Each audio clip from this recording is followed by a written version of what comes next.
If you love movies and movie discussions, you've come to the right place. Who am I, you ask? I am the Wiz, and I'm here today to review the 2019 Christmas animated film, Klaus, featuring the voice talents of Jason Schwartzman, J.K. Simmons, Rashida Jones, and Joan Cusack, directed by Sergio Pablos.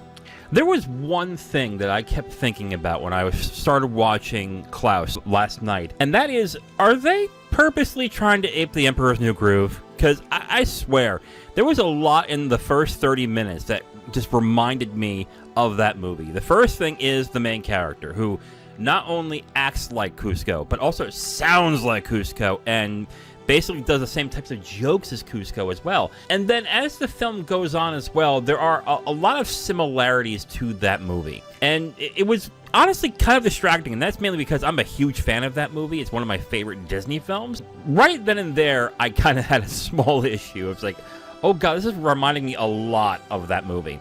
But the other problem is the humor that Klaus has is mostly a miss for me. And I think it's mainly because it reminded me so much of Emperor's New Groove. But the other thing as well is that the film has this very dark edge to it in the first half of the film. A lot of it's very grim, it's very dark, and the humor they use in this I don't think really fits very well. I don't think it detracts from the film overall, but I did find myself not laughing at the certain scenes in the film where it was really intending for you to laugh, especially when it comes to Jesper, who is played by Jason Schwartzman. I think his character in the first half of the movie is just grating and annoying. I honestly could not stand him.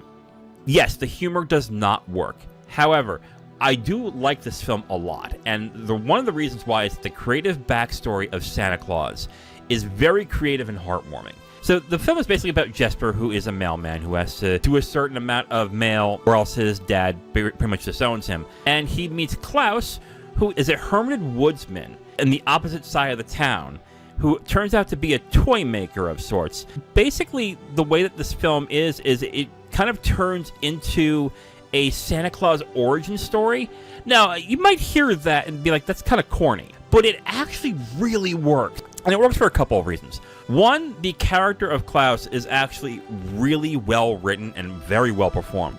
Klaus is played by J.K. Simmons. Now, the thing that really surprised me is it really took me a while to realize this was J.K. Simmons. Because when you think of him, you think of loud, booming voice, you think of J. Jonah Jameson, you think of Whiplash, just a scary-sounding individual who is very loud and bombastic. He has a very quiet performance in this that is actually really touching and sweet.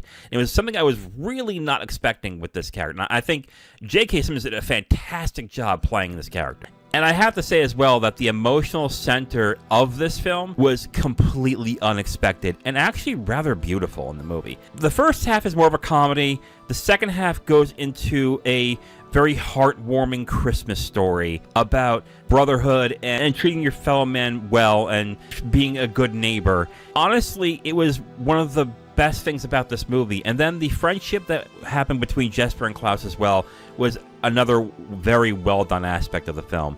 I have to be honest, in the beginning of the film, I really wasn't enjoying Klaus.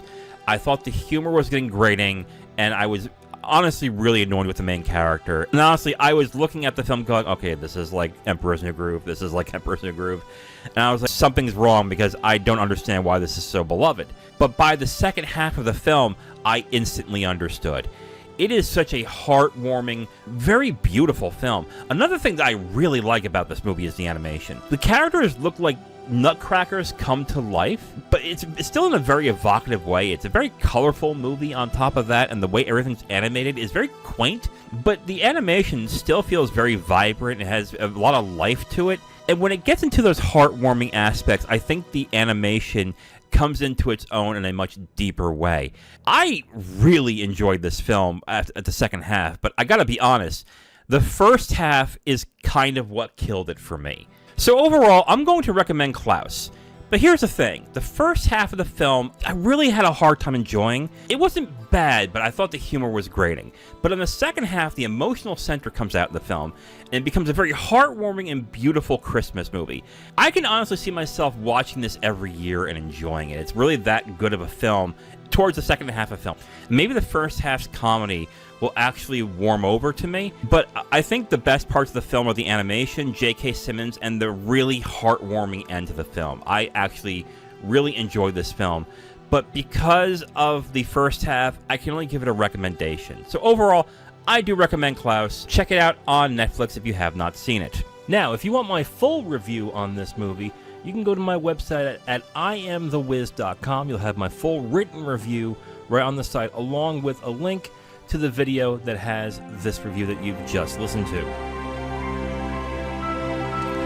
Thank you for listening to this review. If you want to know what we're reviewing in the next couple days, you can look on the screen right now to see what's coming up next. If you liked what you heard, go ahead and leave a like on this video.